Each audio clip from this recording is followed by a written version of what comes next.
पर हेडे उम्मत मुहम्मदिया ते रब एडो मेहरबाना जे तो रात जो उठो सहरी कयो भली बीमारो भी उठो निंड फिटायो असर जो मानी खाओ छो त नबी से फरमायो जेका रात जो सहरी वारी मानी आ न उन्हें जे हिक हिक गिरह में चावर जे दाणे दाणे में अल्लाह से बरकत कंदो आ नूर वसाइंदो आ अता के नबी से फरमाया त बारन के भी उठायो जेके रोजो न रखदा न नंढड़ा उन्हनि के भी उठाए असर वारी मानी खारायो छो त उन में अल्लाह जो नूर थो वसे असा वारी विरता हो सुमार बारन के असा जी मानी मिलंदा बारन के उठायो वो भी खाइनी या बरकत वारी मानी अल्लाह वरी रियात केडी आ ॾिसो जेकरे के पेट में सूर आ तबियत सही ना है त पो रोजे जी नियत न करे बाकी मानी खाए ॿियो कुछ खाए पिए ना रात थी वने अल्लाह अकबर कबीरा सुबह थी वियो उलमा वेठान पुछो 11 बजे ताईं शरीयत इजाजत दे थी भली वबिसों में गदिन नवई तो मिन शहर रमजान या नियत न कर 11 बजे का पो ॾिस मुंहिंजी तबियत सही थी वेंदी कंट्रोल थी वेंदो त पो 11 बजे भली नियत कर अल्लाह तोखे रोज़े जो सवाब ॾेई छॾींदो रियात समझे तो तबियत में फाल्ट कम न हली सघंदो पो भली मानी खा पर इया गाल याद रख जाए भली जे बीमार आ मुसाफिर आ ये सहाबा जे दौर में मुसाफिरी दुखी हाने मौलाना केड़ी मुसाफिरी दुखी आ एतो वजन ता कराची भी एसी वाले कोच में दा वजन वरी उते लहन भी एसी वाले कोच में लहन वरी रस्ते ते होटल ते मानी भी मिले अरे हाने केड़ी मुसाफिरी आ ने भागो लवायो ना हाने तो रोजा रखो ही रखो ये सहाबा जो दौर मौलाना उठन ते घोड़न ते वेंदा झोलन में साहब के केडी तकलीफ थींदी तू असा के त माशाल्लाह अल मदीना कोच लगा पिया अल मक्का कोच लगा पिया ने एसी वाली गाड़ी न हाने केडी मुसाफिरी आ ते करे भलो आ त मुसाफिर रोज़ो न वेंदा रमजान जो रोज़ो वेंदाईंदे सजी उम्र रखे त भी सवाब एड़ो न मिलंदे माता के पारत कहना वा त रमजान शरीफ में खत्म कर जो कुरान जो हाने तू चोंदो ना अलिफ लाम मीम तवज्जो क्यों आलिम सगोरो अची वा बुजुर्ग मा खत्म गया अल्फ ते ड ने क्यों लाम ते ड मीम ते ड पर जे रमजान में चोंदे ना अलिफ लाम मीम त अल्फ ते 3 ने क्यों लाम ते 3 ने क्यों मीम ते 3 ने क्यों पर एकड़े आलिम त हिय भी लिखियो आ त लाम अलिफ ऐ मीम भी हिक अखर ना है मीम में भी 3 अखर ने मीम मीम या मीम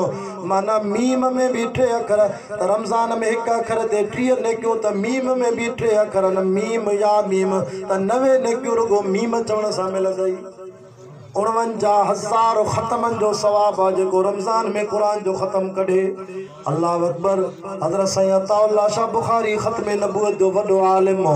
हां वाणियन सा मोहब्बत करे गड व्यारे मानी खराइंदो त मन यो वाणियो भी कलमो पढ़ी मुसलमान थे मां किताबन में पढ़ियो सैयद अताउल्लाह शाह बुखारी जे पाड़े में वाणे जो घर हो 2 ॾींहं कचहरी करण ना आयो सोबत में ना आयो सैयद अताउल्लाह शाह रमजान जे महीने में उन वाणे जे घर जो दर खड़कायो पुट निकरी आयो अबा दे खबर तुझो अबो काथे आ मुझी कचहरी में न तो अचे पुट रोई करे थे तो सैयद अताउल्लाह शाह के से मुझो पी वफात करे वियो सैयद के ॾाढो दुख थियो हाय जेकर हिन जे पी के वाणे के मुझी कचहरी कंदो मुझी मजलिस में वेंदो मां कलमो पढ़ाया हा मुसलमान कया साहे त वाणियो थी वफात करे वियो सैयद अताउल्लाह शाह बुखारी रोईंदे रोईंदे फिक्र में सुमी पियो अल्लाह से ये मंजर करी करी ॾेखारींदो आ जे तो निंड पयो निंड में ॾिसां त वो साॻियो वाणियो जंहिंजे फिक्र में मां रोवां पियो त कलमो पढ़ाया से जन्नत में थो घुमे जन्नत जा मज़ा तो वठे त वाणे के सैयद अताउल्लाह शाह बुखारी ख्वाब में चयो निंड में अरे वाणिया तू हेॾे काॾे जन्नत त मुसलमाननि जी आ हथ मथे करे कलमो पढ़ो ला इलाहा इल्लल्लाह मुहम्मदुर रसूलुल्लाह जन्नत कलमे वारन जी तू हेडे काडे त वाणियो तो चे साईं के साईं मोके काफर वाणियो नचे जाए साईं मां मुसलमान थी करे पो वफात कया अच्छा तोके कलमो नसीब थियो साईं के ॾाढी खुशी थी मां तुझे फिक्र में रोवां पियो पर तोके कलमो कीअं नसीब थियो तेसे मुंहिंजो पुट रमजान में खाईंदो पीअंदो वते पियो रमजान में मुसलमान के चपन ते रोज़ो है शहर में खुलेआम खाइबो मांगे कावड़ आई मां पुट के मार दिनी त रमजान जो एहतराम कर मुसलमानन के रोज़ो वनी लिकी खाए ज़ाहरी न खा साईं बस पो इया नेकी यो अमल मुझे रब के ॾाढो वणी वियो मरण महिल मलाकन जो बाना जे कलमो पढ़ंदे त खुदा सब ॾोह माफ़ कंदई जन्नत तुझे साम्हूं थी नारे तकबीर, नारे तकबीर। शान मोहम्मद मुस्तफा, जमीयत उलमा इस्लाम, जमीयत उलमा इस्लाम, काज़ी मिल्लत इस्लाम हज़रत मौलाना फजल रहमान, नारे तकबीर। सो रमज़ान जे एहतराम जे करे उनके कलमो नसीब थियो। असां वटि माण्हू शहर में पुलिस के पैसा ॾेई खुलेआम होटल था हलाइनि। नबी साहिब फरमाया जेको रमज़ान जो एहतराम नथो करे मथां ख़ुदा नाराज़ थी वञे, मरण महिल कलमो नसीब न थिए। जे नथो रोज़ो रखी सघे त कॾहिं लिकी वञे, खा रोज़ेदारनि जा न खा, गुनाहगार न थी। एहतराम कर रमज़ान जो। मुंहिंजा दोस्तो, हक़ वारी जमात जमीयत उलमा इस्लाम आहे, अल्लाह वारनि जी जमात आहे, बुज़ुर्गनि जी जमात आहे। उन्हनि जो मंशूर इहो आहे त इबादत कंहिंजी कजे, अकेले अल्लाह जी। इताअत मदीने वारे साईं जी, बग़ावत ज़ालिमनि सां कबी,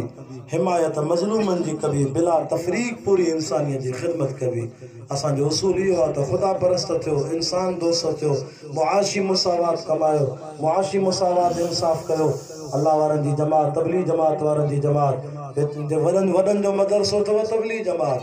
वञी 40 ॾींहं वञो, चिल्लो हणो, 4-4 महीना 3-3 महीना वञो, दीन सिखो। नंढनि जा मदरसा तव्हांजे इलाइक़े में आहिनि, असांजे इलाइक़े में आहिनि। पंहिंजे बच्चनि खे क़ुर पढ़ायो, दीन पढ़ायो। अल्लाह ॼाणे हयाती ते कोई एतबार न थी, मरी वेंदे क़ब्र में सुम्ही पवंदे औलाद क़ुर पढ़ंदी, तुंहिंजी क़ब्र जन्नत जो बाग हूंदी।